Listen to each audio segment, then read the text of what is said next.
kita berjumpa dalam BDKA Saat Teduh yang membuat kita dapat merasakan kehadiran Tuhan. Tentunya ini adalah sukacita tak terhingga yang mungkin dinikmati manusia. Tapi ngomong-ngomong, di mana Papa ya? Kok Papa absen? Ketidakhadiran membuat kita mencari dan mengejar. Memang, sebagai paradigma cinta, maka kita selalu ingin dekat dengan orang yang kita kasihi. Oh, itu Papa datang. Halo semuanya.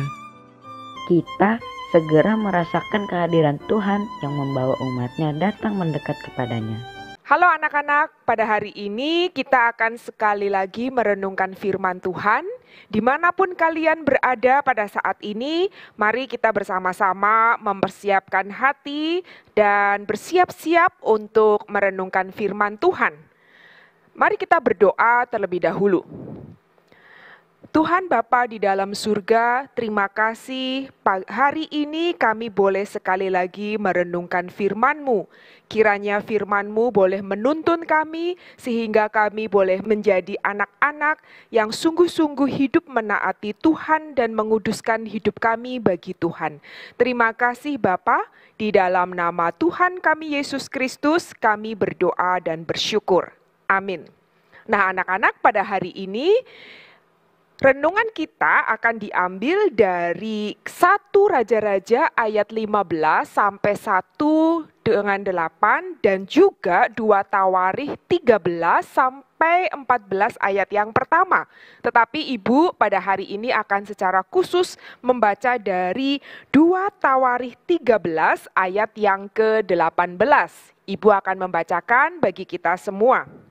Demikianlah orang Israel ditundukkan pada waktu itu, sedang orang Yehuda menjadi kokoh karena mereka mengandalkan diri kepada Tuhan Allah nenek moyang mereka.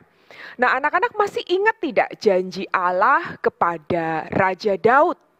Iya, Allah berjanji bahwa nanti seluruh keturunan Raja Daud akan Allah pelihara dan keturunan Raja Daudlah itu yang akan menjadi raja di kerajaan Yehuda. Maka di kerajaan Yehuda pada saat ini Allah memilih Abiam menjadi raja. Allah memilih Abiam menjadi raja karena Allah setia kepada janjinya kepada Daud. Tapi anak-anak, apakah Raja Abiam itu juga setia kepada Allah? Nah ternyata kalau kita membaca di kitab Raja-Raja dan juga kitab 2 Tawarikh, Abiam dikatakan tidak sepenuhnya setia kepada Allah. Loh kenapa ya? Rupanya Raja Abiam itu meskipun dia menyembah Allah, tetapi Raja Abiam tidak seperti Daud. Raja Abiam tetap membiarkan ada berhala-berhala di tanah Yehuda. Tetap membiarkan orang-orang Israel juga menyembah berhala di tanah Yehuda.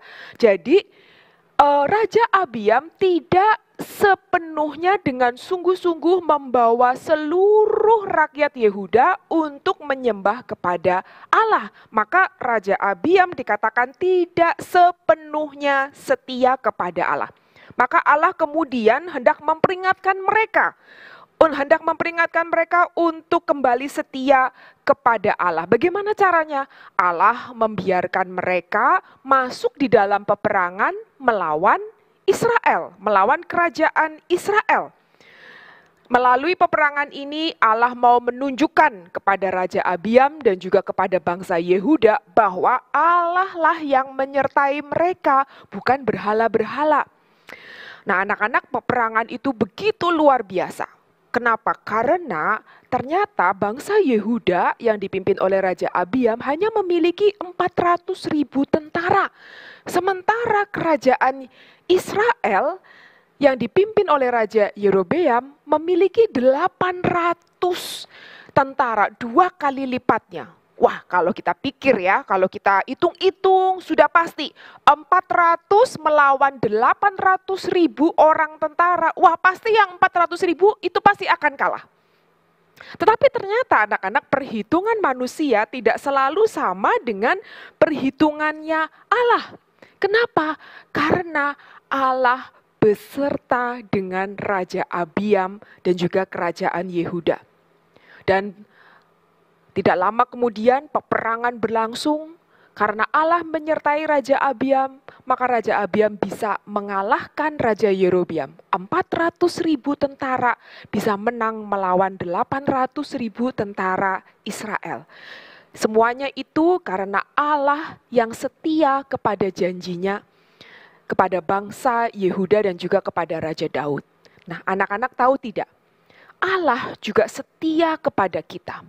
Allah telah berjanji untuk memelihara hidup kita, memimpin hidup kita, menyelamatkan hidup kita, dan Allah setia. Allah terus-menerus melakukannya kepada kita. Misalnya, Allah tetap terus memberikan firman Tuhan kepada kita. Atau misalnya Allah terus dengan setia memberikan makanan dan juga minuman melalui orang tua kita. Lalu kemudian contoh yang lain, Allah dengan setia selalu siap memberikan pengampunan kepada kita. Dan juga Allah selalu siap untuk memberikan pertolongannya kepada kita. Nah, anak-anak, itu semua adalah contoh-contoh kesetiaan Allah yang selalu Allah berikan kepada kita. Pertanyaannya adalah, apakah kamu juga setia kepada Allah? Apakah ibu dan juga kalian juga setia kepada Allah, terus menaati perintah Allah? Biarlah kita semuanya merenungkan semuanya ini ya. Kita ingat bahwa Allah telah begitu setia kepada kita, maka mari kita juga setia kepada Allah. Anak-anak, mari kita menutup renungan kita pada hari ini dengan berdoa. Tuhan Bapa di dalam surga, kami bersyukur karena Engkau adalah Allah yang setia. Dan tolonglah kami, anak-anak-Mu juga untuk hidup setia kepada Tuhan. Kiranya Engkau, Roh Kudus-Mu menguatkan dan menolong kami. Di dalam nama Tuhan kami Yesus Kristus kami berdoa dan bersyukur. Amin.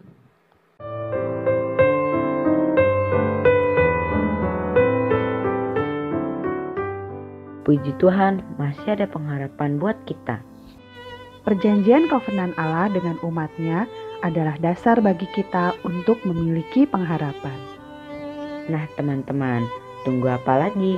Pengharapan datang, kemalasan hilang.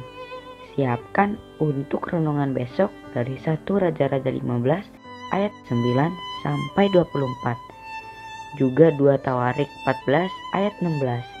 Silahkan menjadi saksi Kristus dengan share link YouTube-nya. Bye.